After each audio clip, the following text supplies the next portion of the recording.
Hey, Sprawl Racer here. Take two on this video. I just tried to record this, but just went off on a major tangent and was just getting frustrated. I got some music playing in the background from Mundo World, so you'll hear that in the background. It's helpful for me to have some music in my ear while I try to do these talking head videos, and it allows just a little bit of background noise. But I want to kind of get into something that's really been bothering me. I just tried to register for the 345 Junior Open Wheel Oval Challenge race at Concord. 0 people were registered. I was super frustrated. I don't get a lot of chances to race. I don't. I got school, I got a family, I got a job. Like, racing is something I do for fun. It's something I can easily not do just when I got a lot going on in my life. But today, my wife and son are out of town. I got some chores done around the house. I want to hop in and do something I would enjoy. This has been a fun looking combo for me. And here we are in the middle of the day, and not a single race has gone official all day. 2, 1, 1, 3. 3. There was one split that went official the other day. And yeah, that's where we're at. Let me go back to home here. Got a little itch in my ear.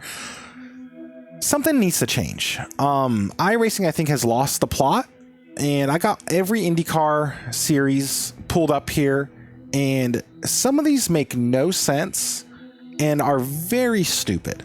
So I'm going to get into this, kind of give my hot takes, my opinions on this situation, what I think iRacing can do differently, because every series should be, I mean, we have 13,000 people online right now. Just shy of 14,000 people, but we can't get six to register for a race. Something isn't right. Something's broken. And I'm going to be honest. Open wheel oval racing on iRacing is hands down the funnest oval racing there is on the service. It's fast, it's intense, it's extreme. Whether it is the IndyCar or the Junior Open Wheel Oval car. I've had races with it in the past that have been an absolute blast. Concord looks scary, and to me that's fun. It's bumpy, it's rough, the car's kind of loose until the tires get warmed up. I think that's going to be a blast to race. Nobody else thinks so, apparently. Now, it is Thursday, 4 p.m. or just shy of 4 p.m. on a weekday. I understand it's going to hurt a little bit, but come on, 14,000 people and not 6 want to do this? What is going on? I don't trust this number anymore. And I feel like a crazy person. I do love iRacing. I want it to be successful. So everything I come at you with right here is about making iRacing more successful. And the type of racing I like more successful. So first things first, we have too many series. That's true across the entirety of iRacing. Filtering out the IndyCar side of things, we have 1, 2, 3, 4, 5, 6, 7, 8, 9 series. And there's no rookie series. So let's just say, if we can count, let's just say Formula V. Let's say Formula V is the car to get into IndyCar Open Wheel. And Formula Ford is to get to the other side of open wheel racing. That's essentially 10 series. Now, I think this might be a hot take. Rookie series should be for rookies only.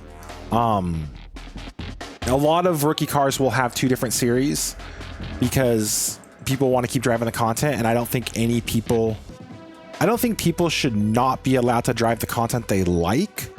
But I also think rookies should be a way to make sure people are competent enough to be on the service, and that's it.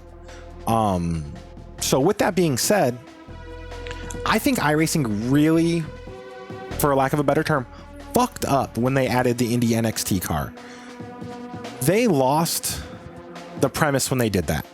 So going back a little bit, we used to have, and I'm going to get these names mixed up a little bit, the USF 2000 as the D car, the Indy Pro as the C car, and the IR18 as the B car.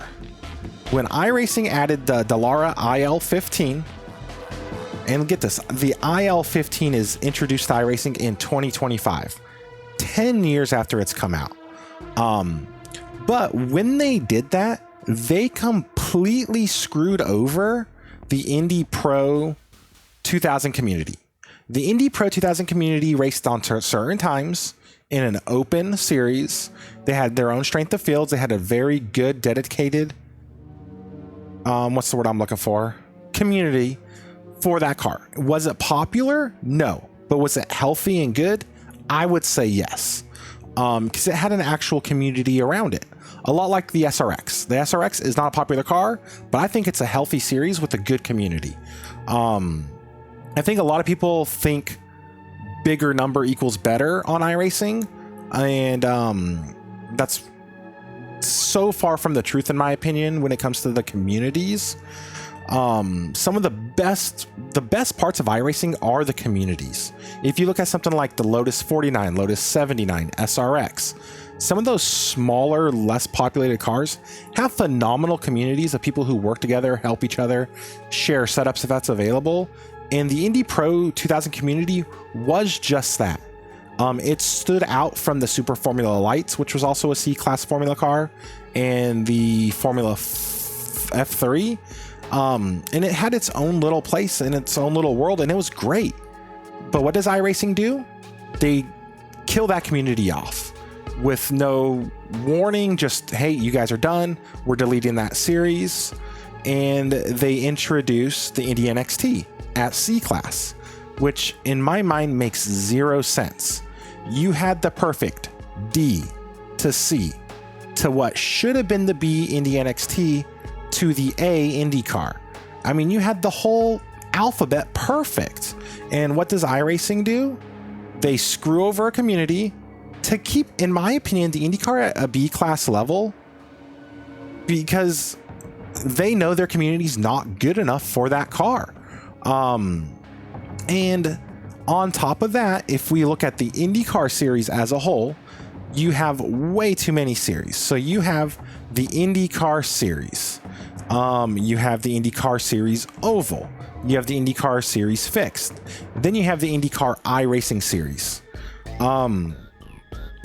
I was okay with the IndyCar iRacing series being introduced, a lot like NIS. With series like NIS or any of the Tour series, with my limited schedule, I don't really look at them as an option, but I think they are kind of a nice thing to have. It's usually a C class instead of an A class or B class in the IndyCar case. That it's inviting to more people, it's longer races, and it's kind of, in my mind, a fun, how do I say this? A fun competitive series. You typically race with the same people, you kind of can build rivalries. It's as league-like as a series can get in my mind, and I think there is a great place for those on iRacing. But so we got four, like you count them, 4 IndyCar series. Now, with the IndyCar series fixed and the IndyCar series, that's kind of like be fixed and be open. The thing that just blows my mind is the fact that the IndyCar fixed series runs every 2 hours, even though it's a sprint series and the races take less than an hour. Meanwhile, the IndyCar oval series races every hour, but the races are typically longer than an hour, which makes zero sense. I could hop into an IndyCar oval series race. I could hop into this race at Homestead. If there's a couple cautions, I can't race the next race. I can race the one after that. So I am racing every 2 hours, but the race is going off every hour, which hurts participation.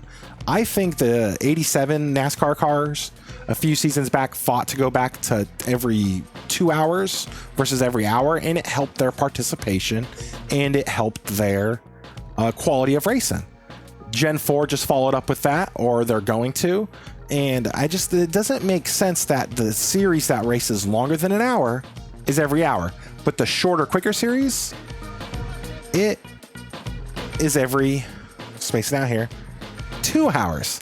Now, I know I'm kind of going on a tangent here. How does this affect the junior oval car?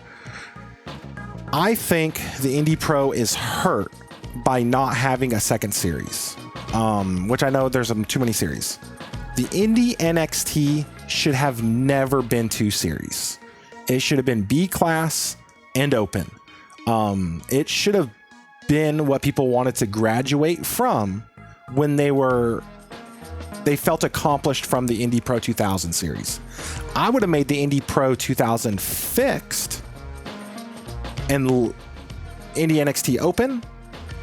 I don't know. It just doesn't make sense. The market's too flooded. There's too many series, and they're all stepping on each other's dicks. It's just stupid. And now I don't get to race as often as a member, and that's just not fun. That's not fun.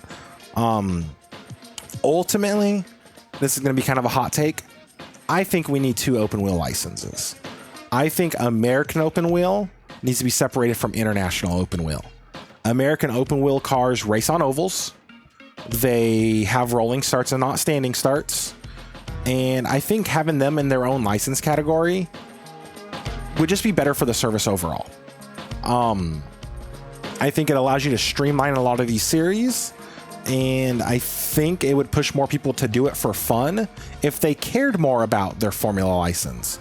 Like maybe you really care about your international formula license, but just hop into IndyCar for fun. Also, and I have benefited from this greatly, I almost always gain iRating when I drive the IndyCar, but lose it when I drive a stock car. So I can artificially inflate my iRating in an open wheel car, which at the end of the day, if a series isn't splitting more than once or twice, doesn't really make a difference.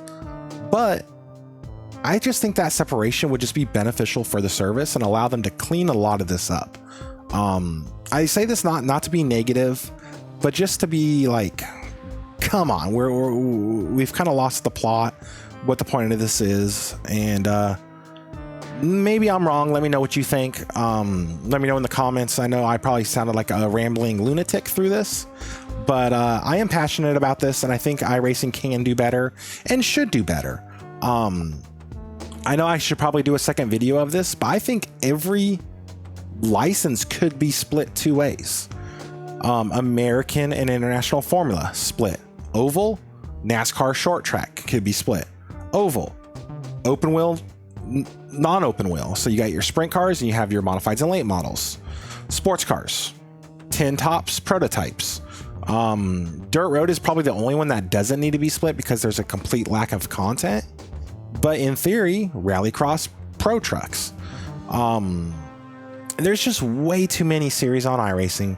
Things are overcrowded, and a lot of these series just aren't going official anymore. And I don't want them to go away, but let's be smarter about this. iRacing has added so much content since I became a member. I know I'm gonna get off the beaten path here, but let me pull up Dirt Oval. Let's get rid of the IndyCar tag here. Sort by license. When I started, you had Legends and Street Stocks as rookie cars.